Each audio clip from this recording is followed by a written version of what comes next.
ज्ञान प्रधान धर्मशास्त्र। बड़े बड़े धर्म वक्ता आपने देखे होंगे और उनके व्याख्यान सुने होंगे।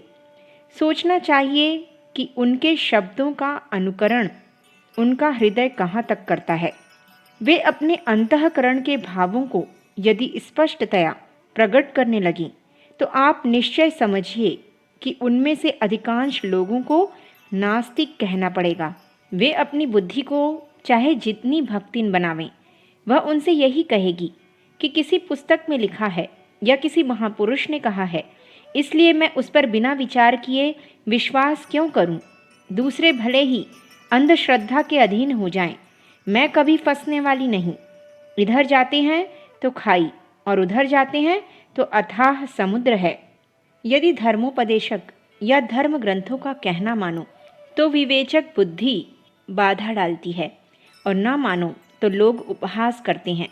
ऐसी अवस्था में लोग उदासीनता की शरण लेते। जिन्हें आप धार्मिक कहते हैं उनमें से अधिकांश लोग उदासीन अथवा तटस्थ हैं, और इसका कारण धर्म पर यथार्थ विचार न करना ही है। धर्म की उदासीनता यदि ऐसी बढ़ती ही जाएगी और लोग धर्माचरण के लाभों से अनभिज्ञ ही बने रहेंगे तो धर्म की पुरानी इमारत भौतिक शास्त्रों के एक ही आघात से हवाई किले की तरह नष्ट भ्रष्ट हो जाएगी। भौतिक शास्त्र जिस प्रकार विवेक बुद्धि की भट्टी से निकलकर अपनी सत्यता सिद्ध करते हैं, उसी प्रकार धर्मशास्त्र को भी अपने सिद्धांतों की सत्यता संसार के आगे सप्रमाण सिद्ध कर देनी चाहिए। ऐसा करने पर बुद्धि के तीव्र ताप से यदि धर्म तत्व गल पच भी जाएंगे तो भी हमारी कोई हानि नहीं है। जिसे आज तक हम रत्न समझे हुए थे वह पत्थर निकला, उसके नष्ट होने का हमें दुख क्या? अंध परंपरा से उसे सिर पर लादे रहना ही मूर्खता है। मेरी समझ में ऐसे संदिग्ध पत्थरों की जहाँ तक शीघ्र हो परीक्षा कर व्यवस्था से लगा देना ही अच्छा है। यदि धर्म तत्व सत्य होंगे तो वे भट्टी में कभी न जलेंगे, उल्टे वे ही असत्य पदार्थ भस्म हो जाएंगे जिनके मिश्रण से सत्य धर्म में संदेह होने लगा है। आग में तपाने से सोना मलिन नहीं किंतु अधिक उज्जवल हो जाता है। विवेक बुद्धि की भट्टी में सत्य धर्म को डालने से उसके नष्ट होने का कोई भय नहीं है, किंतु ऐसा करने से उसकी योग्यता और भी बढ़ जाएगी तथा उसका उच्च स्थान सर्वदा बना रहेगा। पदार्थ विज्ञान और रसायन शास्त्रों की तरह धर्मशास्त्र भी प्रत्यक्ष प्रमाणों से सिद्ध करना चाहिए।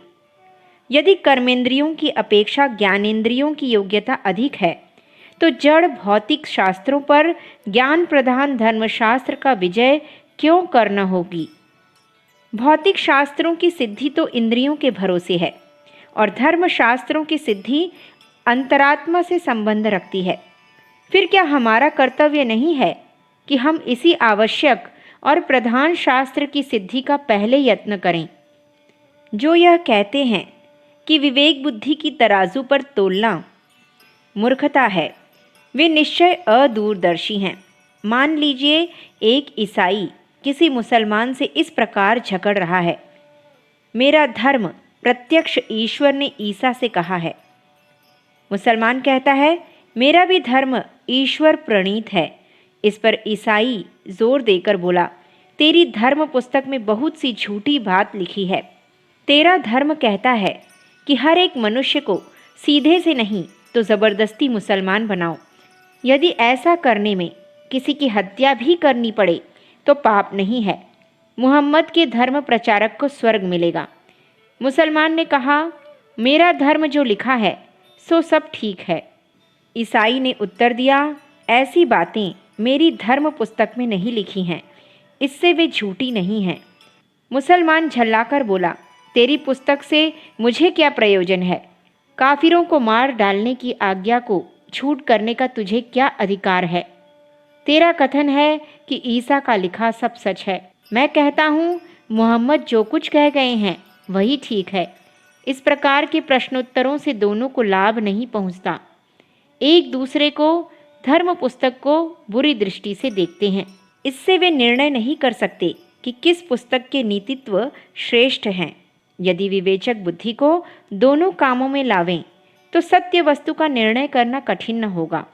किसी धर्म पुस्तक पर विश्वास न होने पर भी उसमें लिखी हुई किसी खास बात को यदि विवेचक बुद्धि स्वीकार कर ले तो तुरंत समाधान हो जाता है। हम जिसे विश्वास कहते हैं वह भी विवेचक बुद्धि से ही उत्पन्न हुआ है। परंतु यहाँ पर यह प्रश्न उठता है कि दो महात्माओं के कहे हुए जुदे जुदे या परस्पर विरुद्ध विधानों की परीक्षा करने की शक्ति हमारी विवेचक बुद्धि में है या नहीं। यदि धर्मशास्त्र इंद्रियातीत हो और उसकी मीमांसा करना हमारी शक्ति के बाहर का काम हो तो समझ लेना चाहिए कि पागलों की व्यर्थ, बेवकूफ़ या झूठी किस्सा कहानियों की पुस्तकों से धर्मशास्त्र का अधिक महत्व नहीं है। धर्म ही मानवीय अंतःकरण के विकास का फल है। अंतःकरण के विकास के साथ साथ धर्म मार्ग चल निकले हैं। धर्म का अस्तित्व पुस्तकों पर नहीं किंतु मानवीय अंतःकरण पर अवलंबित है। पुस्तकें तो मनुष्यों की मनोवृत्ति के दृश्य रूप मात्र हैं। पुस्तकों से मनुष्यों के अंतःकरण नहीं बने हैं किंतु मनुष्यों के अंतःकरणों से पुस्तकों का आविर्भाव हुआ है। मानवीय अंतःकरण का विकास कारण और ग्रंथ रचना उसका कार्य है, कारण नहीं।